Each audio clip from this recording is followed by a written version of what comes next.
இன்றைக்கு என்ன பார்க்குறாங்கன்னா, இந்த எஸ்டிபி போன்ற பயங்கரவாத சக்திகளும் திருமுருகன் காந்தி போன்ற பிரிவினைவாதிகளும் ஊடகங்களை பேசும்பொழுது ஜெய் பஜரங் பலி அப்படின்னு சொல்றாங்க. அப்ப இது சங்கிகளின் படம், இது ஆர்எஸ்எஸ் படம் சொல்றாங்க. அப்ப அஷ்ஹது அல்லா இலாஹ இல்லல்லாஹ்னு அதே படத்துல தானே சொல்றாங்க. அப்ப அது யாருடைய படம்? பாகிஸ்தானில் இருந்த பல்வேறு பயங்கரவாத சக்திகள் நம்முடைய பாரதத்தின் ஒரு பகுதியாக இருக்கிற காஷ்மீர் இளைஞர்களை மூளைச்சலவை செய்து அவர்களை தீவிரவாதிகளாக உருவாக்கி நம்முடைய இராணுவ வீரர்களையும் நம்முடைய மண்ணில் இருக்கக்கூடிய அமைதியை குலைப்பதற்கும் பயிற்சி தந்து அனுப்புகிறார்கள்.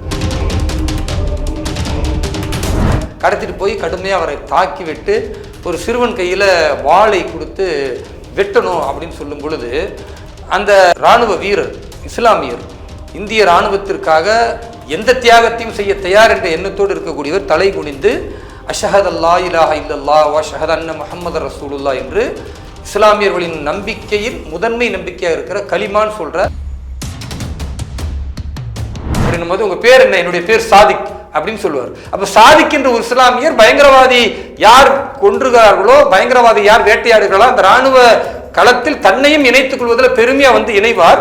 அவர் வாகனத்தை ஓட்டிக்கிட்டு இருக்கும் பொழுது இந்த பயங்கரவாதிகள் முதல்ல யாரை சொல்லுவாங்கன்னா சாதிக்குன்னு சொல்ற அந்த இஸ்லாமிய ராணுவ வீரர், இந்த பாரதத்திற்காக தியாகம் செய்த ஒரு இஸ்லாமியராக அவர் காட்டுறாங்க. வெளிப்படையா சொல்லணும்னா இது போன்ற இந்த அடிப்படைவாதிகளுக்கு மிக முக்கியமாக குரல் கொடுக்கக்கூடியவர் திரு ஸ்டாலின் அவர்கள். அவரே இந்த படத்தை பார்த்துட்டு அற்புதமாக இருந்தது என்று பேட்டி கொடுக்கிறாரு. அதே மாதிரி நடிகர்களை பாராட்டுகிறார் என்றால், அப்ப திமுகவுடைய எலும்பு துண்டுகளாக இருக்கக்கூடிய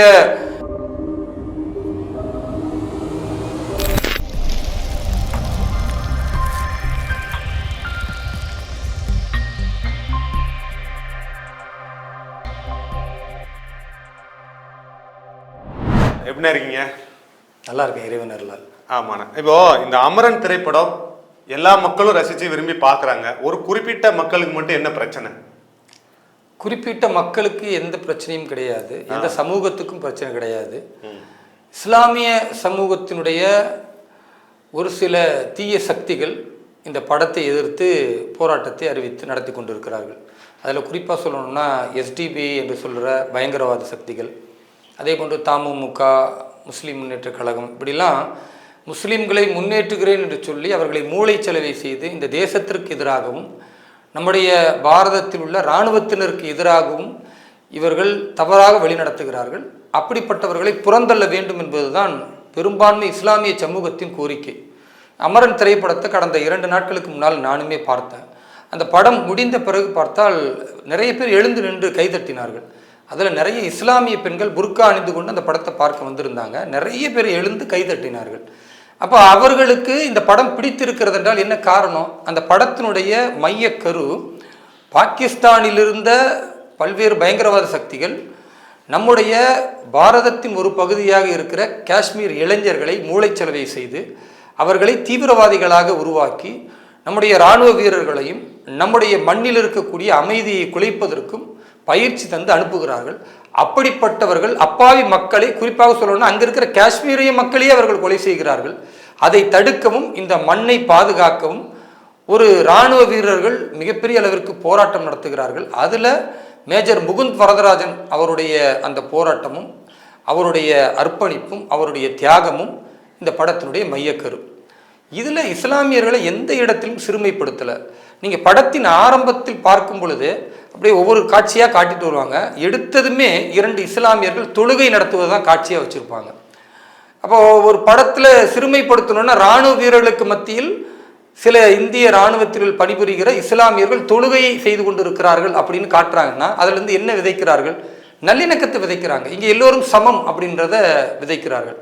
அதற்கு அடுத்ததை நீங்கள் பார்த்தீங்கன்னா மேஜர் முகுந்த் வரதராஜன் அவர்களோடு எப்பொழுதுமே ஒரு நபர் சென்று கொண்டே இருப்பார். அவர் யாருன்னா ஒரு இஸ்லாமிய இராணுவ வீரராக இருப்பார். அந்த இஸ்லாமிய இராணுவ வீரர் இந்த பாரதத்தினுடைய பண்பாட்டையும் கலாச்சாரத்தையும் எப்படி பேணி பாதுகாக்க வேண்டுமோ அதே போன்று அவரும் இருக்கிறார். அது மட்டுமல்லாமல் தீவிரவாதிகளை எதிர்த்து களம் காண்பதில் மேஜர் முகுந்த் வரதராஜனோடு திறம்பட செயல்படுகிறார். இதை பார்த்த தீவிரவாத சக்திகள் இங்கே மூளைச்சலவை செய்யப்பட்ட பயங்கரவாதிகளோடு ஒன்றிணைந்து அவருடைய வீட்டிலிருந்து கடத்திட்டு போகிறதா ஒரு காட்சி இருக்கும். கடத்திட்டு போய் கடுமையாக அவரை தாக்கிவிட்டு ஒரு சிறுவன் கையில் வாளை கொடுத்து வெட்டணும் அப்படின்னு சொல்லும் பொழுது அந்த இராணுவ வீரர் இஸ்லாமியர் இந்திய இராணுவத்திற்காக எந்த தியாகத்தையும் செய்ய தயார் என்ற எண்ணத்தோடு இருக்கக்கூடியவர் தலை குனிந்து அஷ்ஹது அல்லா இலாஹ இல்லல்லாஹ் வ அஷ்ஹது அன்ன முஹம்மது ரசூலுல்லாஹ் என்று இஸ்லாமியர்களின் நம்பிக்கையின் முதன்மை நம்பிக்கையாக இருக்கிற கலிமான் சொல்ற வணக்கத்திற்குரியவன் ஏக இறைவனாகிய அந்த ஒருவனை தவிர வேறில்லை, நபிகள் நாயகம் எங்களுடைய இறை தூதர் என்று நம்பிக்கையை மொழிவார். ஏன்னா அதுதான் ஒரு மனிதனுடைய இறப்பில் கடைசியாக இருக்க வேண்டும் என்பது இஸ்லாமிய நம்பிக்கை. அப்படி இருந்தால் அவர் சொர்க்கம் செல்வார்னு. தன் நாட்டை நேசிக்கிற ஒரு இந்திய இஸ்லாமிய இராணுவ வீரன் தன் மதத்தையும் இறுதி நிமிடம் வரை நேசிக்கிறார் என்றால் இதுக்கு பேரு தான் பாரதம். இப்போ இங்கு வழிபாட்டு முறையில் எல்லோருக்குமான உரிமையை தந்திருக்கிறது. அதே வேளையில் தேசம் என்று வந்துவிட்டால் அது தனக்கு முதன்மையானதாக இருக்க வேண்டும் என்று நினைக்கிறது. அதை ஒரு இஸ்லாமிய இராணுவ வீரன் நடைமுறைப்படுத்தி காட்டியிருக்கிறான் என்பதை திரைப்படத்தில் பார்க்கும் பொழுது இஸ்லாமியர்கள் பெருமைப்பட வேண்டிய விஷயம் இல்லையா? இன்றைக்கு என்ன பார்க்குறாங்கன்னா, இந்த எஸ்டிபி போன்ற பயங்கரவாத சக்திகளும் திருமுருகன் காந்தி போன்ற பிரிவினைவாதிகளும் ஊடகங்களில் பேசும்பொழுது ஜெய் பஜரங் பலி அப்படின்னு சொல்றாங்க. அப்ப இது சங்கிகளின் படம், இது ஆர்எஸ்எஸ் படம் சொல்றாங்க. அப்ப அஷ்ஹது அல்லா இலாஹ இல்லல்லாஹ்னு அதே படத்துல தானே சொல்றாங்க. அப்ப அது யாருடைய படம்? ஒரு இந்துவாக இருக்கக்கூடியவர் ஜெய் பஜரங் பலி என்று சொல்லி போறாருன்னா அது அவருடைய நம்பிக்கை, அதை சார்ந்து எல்லாரும் சொல்றாங்கன்னு காட்டுறாங்க.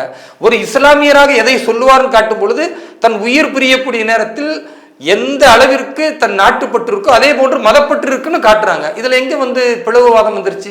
இங்க எங்க ஒரு இஸ்லாமிய மக்களை கொச்சைப்படுத்தினதை காட்சிப்படுத்த முடியும்? அதே போன்று பாத்தீங்கன்னா தீவிரவாதிகளா இருந்து திருந்தியவர்களுக்கு அந்த படத்திலே ஒரு சில நபர்களை காட்டுவாங்க. அதுல ஒருத்தர் இருப்பார், அவர் தான் பயங்கரவாதிகளாக இருக்கக்கூடிய அல்தாஃப் பாபா என்று சொல்லக்கூடியவரையும் அஷ்வக் வாணி என்பவரையும் அடையாளம் காட்டக்கூடியவராக இருப்பார். அப்ப அவர் ஒரு இஸ்லாமியர் தான் பயங்கரவாதிகள் யார் என்று இந்திய இராணுவத்திற்கு அடையாளம் காட்டுகிறார் என்றால் இது இஸ்லாமியர்கள் பெருமைப்பட வேண்டிய விஷயம் தானே. அதிலும் குறிப்பா அதுல சிவகார்த்திகேயன் முகுந்த் வரதராஜன் கேரக்டர், அவர் என்ன பண்ணுவார்னா அந்த அல்தாஃப் பாபான்ற பயங்கரவாதியை கொலை செய்து அவங்களை எல்லாத்தையுமே அந்த பயங்கரவாதிகள் எல்லாத்தையும் கூண்டோட அழிச்சிருவாங்க. அழித்த பிறகு அதுக்கு ஒரு சன்மானம் கொடுக்கணும், இந்த யார் அடையாளப்படுத்தி காட்டினாரோ, யார் அல்தாஃப் பாபாவை இராணுவ வீரர்கள் வேட்டையாடுவதற்கு சரியான முறையில் உதவி செய்தாரோ அவருக்கு சன்மானம் கொடுக்கணும். அவர் வீட்டுக்கு போவார், அந்த இஸ்லாமியர் அவர் இருப்பார், அவருடைய தாய் அவருடைய சகோதரிலாம் இருப்பாங்க.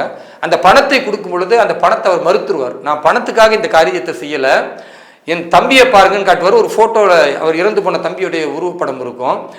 என் தம்பி இந்த இஸ்லாமிய பயங்கரவாதிகள் தவறான முறையில் மூளைச்சலவை செய்து இஸ்லாத்தின் அடிப்படையில் இவர்கள் செயல்படாமல் என் தம்பியை மனித வெடிகுண்டாக மாற்றி இராணுவ வீரர்களை படுகொலை செய்த அந்த நிகழ்வை என்னால் ஏற்றுக்கொள்ளவே முடியல. என் தம்பி நல்லா படிக்கிறவன், அவன் நேரம் டெல்லியில் போய் ஒரு பெரிய இன்ஜினியராக ஒரு மிக உயர்ந்த பதவியில் இருந்திருப்பான், நாங்கள்லாம் சந்தோஷமா வாழ்ந்திருப்போம்.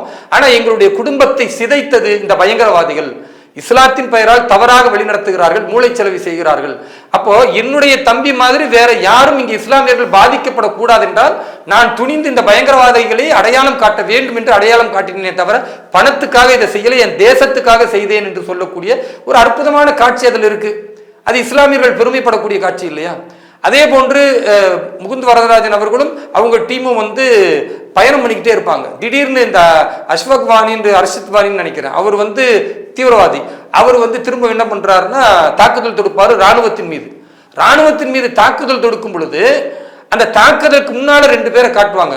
ஒன்று அந்த ராணுவ வாகனத்தை ஓட்டக்கூடிய லாரியை ஓட்டுற டிரைவர், அவர் சொல்லுவார், சார் நான் உங்களை பார்த்தேன், நீங்க இந்த அல்தாஃப் பாபாவை கொன்ன விஷயம் எனக்கு ரொம்ப பிடிச்சிருந்துச்சு, அதனால நான் கேட்டு வந்திருக்கிறேன் அப்படின்னும் போது உங்க பேர் என்ன? என்னுடைய பேர் சாதிக் அப்படின்னு சொல்லுவார். அப்ப சாதிக் என்ற ஒரு இஸ்லாமியர் பயங்கரவாதி யார் கொன்றுகிறார்களோ, பயங்கரவாதி யார் வேட்டையாடுகிறாரோ அந்த ராணுவ களத்தில் தன்னையும் இணைத்துக் கொள்வதில் பெருமையா இணைவார்.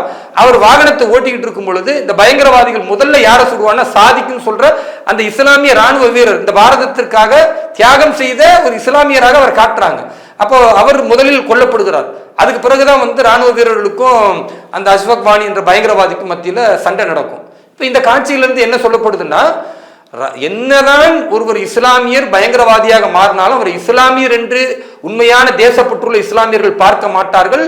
தேசத்திற்காக தங்களுடைய இன்னுயிரை தந்து அந்த ராணுவ வீரர்களை எதிர்த்து நிற்பார்கள், தேசத்தை பாதுகாப்பார்கள் என்று சொல்லுகிற அற்புதமான படம் அமரன். இதை விட என்ன இஸ்லாமிய மக்களை பெருமைப்படுத்துற மாதிரி சொல்ல முடியும்? அப்ப இவ்வளவு காட்சிகள் இருந்தாலும் எப்படியாவது இது போன்ற காஷ்மீரத்து கைக்கூலிகளாக இங்கு மாற வேண்டும் என்று நினைக்கிற பயங்கரவாத சக்திகளுடைய எதிர்ப்பு தான் இதுவே தவிர இது ஒட்டுமொத்த இஸ்லாமியர்களின் எதிர்ப்பு கிடையாது. இஸ்லாமியர்கள் கூட்டம் கூட்டமாக சென்று அமரன் திரைப்படத்தை பார்க்கிறார்கள், வரவேற்கிறார்கள், மகிழ்ச்சி இருக்கிறார்கள். நாங்களும் இந்த படத்தில் பல காட்சிகளில் இஸ்லாமியர்கள் இந்த தேசத்திற்காக தியாகம் செய்கிறோம் என்பதை காட்டும் பொழுது பெருமைப்படக்கூடிய ஒரு படம் தானே தவிர எந்த இடத்திலும் சிறுமைப்படுத்தவில்லை. வெளிப்படையாக சொல்லணும்னா இது போன்ற இந்த அடிப்படைவாதிகளுக்கு மிக முக்கியமாக குரல் கொடுக்கக்கூடியவர் திரு ஸ்டாலின் அவர்கள். அவரே இந்த படத்தை பார்த்துட்டு அற்புதமாக இருந்தது என்று பேட்டி கொடுக்கிறாரு, அது மாதிரி நடிகர்களை பாராட்டுகிறார் என்றால், அப்ப திமுகவுடைய எலும்பு துண்டுகளாக இருக்கக்கூடிய இந்த ஜவாஹிருல்லாவுக்கும் இந்த எஸ்டிபிஐ பயங்கரவாத சக்திகளுக்கும் என்ன பிரச்சனை? எப்படியாவது இங்க இருக்கக்கூடிய அமைதியை, நல்லிணக்கத்தை, மத ஒற்றுமையை குலைக்க வேண்டும், இஸ்லாமியர்களை மீண்டும் மூளைச்சலவை செய்து இந்து மக்களோடு இருக்கிற இந்த ஒற்றுமையிலிருந்து அவர்களை பிரிக்க வேண்டும் என்று நினைக்கிற பயங்கரவாத சதிச்செயலுடைய ஒரு துவக்கமாக இதை நான் பார்க்கிறேன். இதை தமிழக அரசு முளையிலேயே கிள்ளி எறிய வேண்டும். எஸ்டிபிஐ என்ற பயங்கரவாத சக்திகளை உடனடியாக தடை செய்ய வேண்டும்.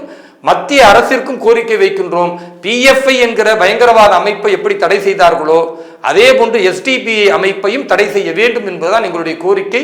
இஸ்லாமிய மக்கள் நல்லிணக்கத்தோடு வாழ ஆசைப்பட்டாலும் தவறாக இது போன்று வழிநடத்துகிறார்கள் என்றால் ஒட்டுமொத்த இஸ்லாமிய சமூகம் இது போன்ற அமைப்புகளை, இது போன்ற அடிப்படைவாதிகளை புறக்கணிக்க வேண்டும் என்று உங்கள் ஊடகத்தின் மூலமாக இஸ்லாமிய சமூகத்திற்கும் நான் வேண்டுகோள் வைக்கின்றேன். இல்லை, இப்படி ஒவ்வொரு படங்களும் வரும்போது, இஸ்லாமியர்கள் சம்பந்தப்பட்ட ஒவ்வொரு படங்கள் வரும்போது அதை தடை செய்யணும் அப்படின்னா இந்த கருத்து சுதந்திரம் கேள்விக்குறியாகும் இல்லையா?